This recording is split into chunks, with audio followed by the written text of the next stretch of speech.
Hello and welcome to the Futbasiks passing training. Before we start our passing training, we have to warm up, and you are going to choose the warm-up you do. If you already have a warm-up routine you usually do before playing football, you can just do that. And if you don't, then I recommend running a lap around a football field. And it doesn't have to be fast, just a jog around a football field will be enough.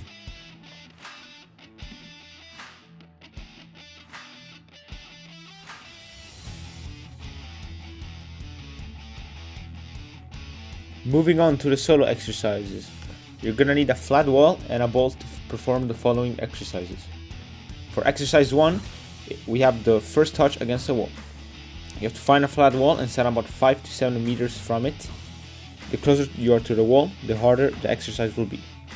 This exercise consists of passing a straight ball against the wall, letting the ball bounce back to you, and controlling the ball using the inside of the opposite foot to which you have passed the ball with. Meaning that if you pass with the right, you control with the left. If that's too difficult, just focus on using your strong foot. And do not hesitate to give the ball power, as you want the ball to come back to you quickly. That's the best way to simulate someone passing the ball to you. A tip to pass the ball straight is to aim at a specific spot on the wall. So for example, right here I'm aiming in between the two blue lines.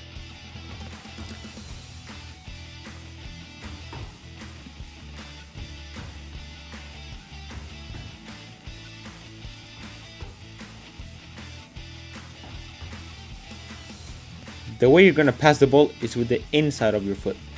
Make sure you hit the ball in the center, as hitting it too much at the top will cause the ball to bounce, and hitting it too much at the bottom will cause the ball to go up.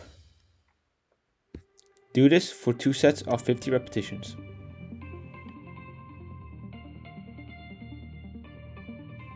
The second exercise is the touch and move.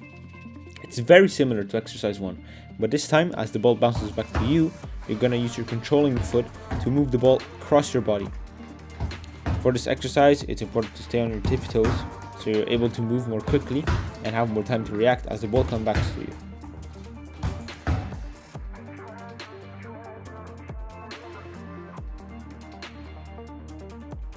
If moving the ball with the inside of your feet is too easy, you can also incorporate skill moves and body fakes.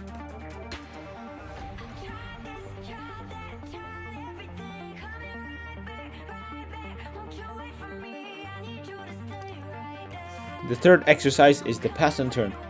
This one is a bit more challenging, but it's crucial to improve turning, which is important in matches to move the ball around. Once again, you're gonna pass the ball to the wall, this time passing with the same foot for every set. As the ball comes back, use the inside of your foot and let the ball roll on your foot. Pivot with your balancing foot, and once you've turned, bring the ball back in front of you. Do this for 2 sets of 10 reps per foot, or 4 sets of 10 if you're only using your strong foot.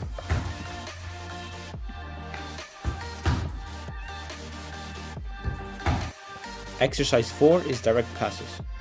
Similar to exercise 1, but this time instead of controlling the ball, you're gonna pass the ball as soon as it comes back to you with no control. Make sure that you put your body weight forward and hit the ball in the center, as if you don't, the ball is gonna go flying up. Again, always be on your toes, as you have no time to control the ball. To increase difficulty, get closer to the wall, and to make it easier, stand farther away. Do this for 2 sets of 50 reps. Moving on to the 2-player exercises. So exercises you can do with your friends. You're gonna wanna go to an open space for this, such as a football field. You're gonna need 8 cones and a football.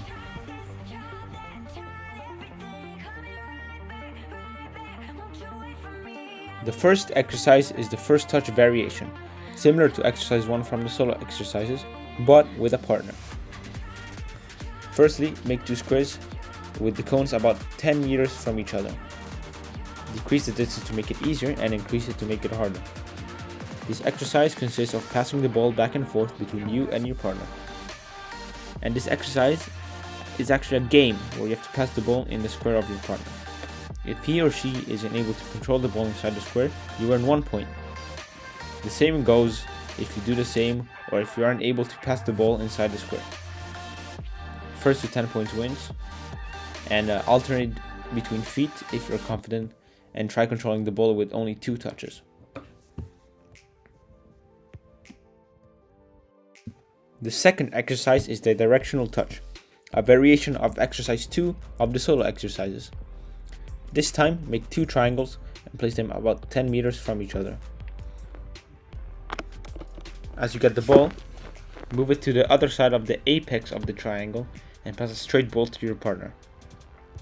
Do 2 sets of 25 repetitions with your right and 25 with the left, or just with your strong foot if this is too difficult.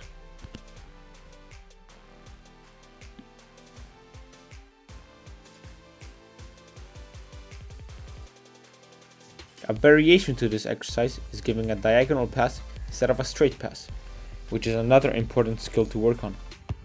Once again, if you want to make this more challenging, use skill moves and body fakes to move the ball.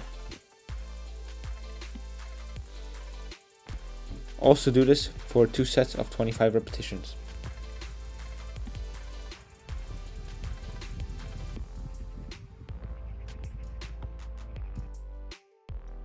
The third passing drill is high balls.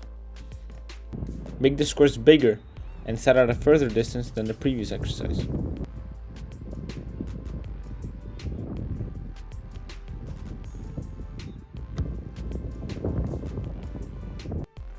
Hit the ball on the lower side using the front part of your foot.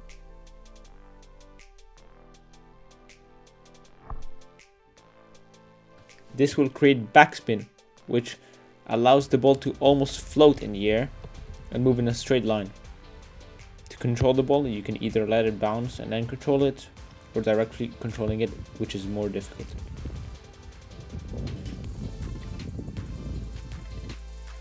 Some types of controls are with the inside of your foot, outside of your foot,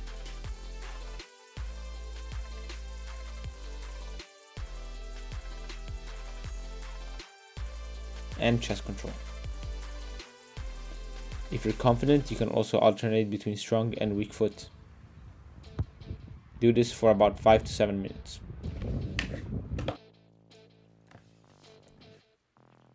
The final exercise is curlers. Very similar to the previous exercise, but this time you're gonna hit the ball in a different way to give the ball side spin.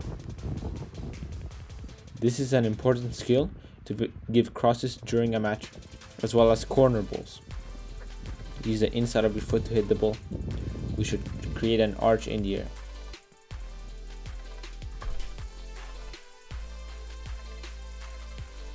If you're confident, you can use another technique, which is hitting the ball with the outside of your foot rather than with the inside. Also do this for 5 to 7 minutes.